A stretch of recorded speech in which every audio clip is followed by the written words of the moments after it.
حضرت عیسیٰ علیہ السلام کو اللہ تعالیٰ نے پوری عزت، پروٹوکول اور آنر کے ساتھ نہ صرف یہ کہ اوپر اٹھایا ہے، بلکہ رسول اللہ صلی اللہ علیہ وسلم نے معراج کے موقع پہ ان سے ملاقات کر کے حضرت عیسیٰ کی شکل و صورت اور ان کا حلیہ مبارک بھی بیان کیا ہے۔ صحیح بخاری میں آتا ہے،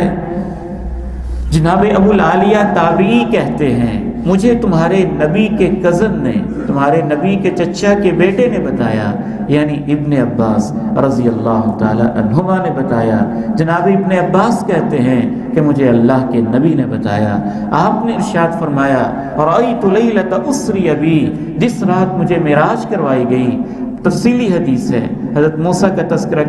کرنے کے بعد کہتے ہیں، میں نے حضرت عیسیٰ کو دیکھا مربوعاً، درمیانے قد کے تھے، مربوع الخلقی، درمیانے ہی جسم کے تھے، سمارٹ، درمیانہ خوبصورت جسم، الی الحمرہ والبیاض، سرخ و سفید ان کا رنگ تھا، ثابت الرأس، ان کے بال سیدھے لٹکے ہوئے تھے،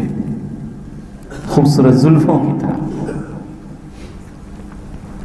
ایک اور حدیث میں نبی علیہ السلام کو جناب عیسیٰ کی خواب میں زیارت کروائی گئی تو آپ نے ان کا نقشہ اس طرح سے کھینچا، یہ بھی صحیح بخاری کی حدیث نمبر 3441 ہے۔ آپ فرماتے ہیں کہ میں سویا ہوا تھا، طواف کعبہ کر رہا تھا، تو مجھے میری نظر ایک آدمی پر پڑی، آدم، کچھ گندمی مائل اس کا رنگ تھا، سبط الشعری، بال بالکل سیدھے تھے، یہادا بین رجلین، دو آدمیوں نے ان کو سہارا دیا ہوا تھا، ینطف رأسہ ماء، ان کے سر سے پانی کے قطرے ٹپک رہے تھے، فقلت من ھذا، میں نے پوچھا یہ کون ہے، قالوا ابن مریم، انہوں نے کہا یہ مریم کے بیٹے ہیں۔ نبی علیہ السلام نے متعدد احادیث میں متواتر کی حد تک پہنچی ہوئی ہیں، یہ بھی بتایا کہ وہ واپس تشریف لائیں گے۔ امام بخاری رحمہ اللہ فرماتے ہیں، مجھے میرے شیخ علی ابن عبداللہ نے بتایا، وہ کہتے ہیں مجھے استاد محترم امام سفیان نے بتایا، امام سفیان کہتے ہیں مجھے میرے استاد امام زہری نے بتایا، امام زہری کہتے ہیں مجھے میرے استاد حضرت ابو ہریرہ کے داماد سعید ابن مسیب نے بتایا، حضرت سعید ابن مسیب کہتے ہیں مجھے میرے سسر صحابی رسول حضرت ابو ہریرہ نے بتایا، حضرت ابو ہریرہ کہتے ہیں مجھے اللہ کے رسول نے بتایا۔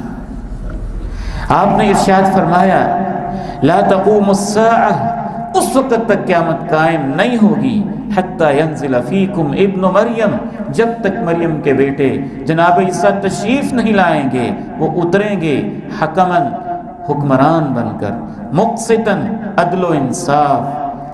قائم کرنے والے بن کر، فیکسر الصلیب، وہ صلیب کو توڑ دیں گے، ویقتل الخنزیر، خنزیر قتل کریں گے، ویضع الجزیہ،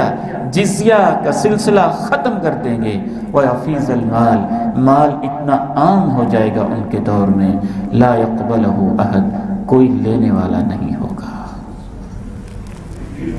صحیح بخاری حدیث نمبر 2476۔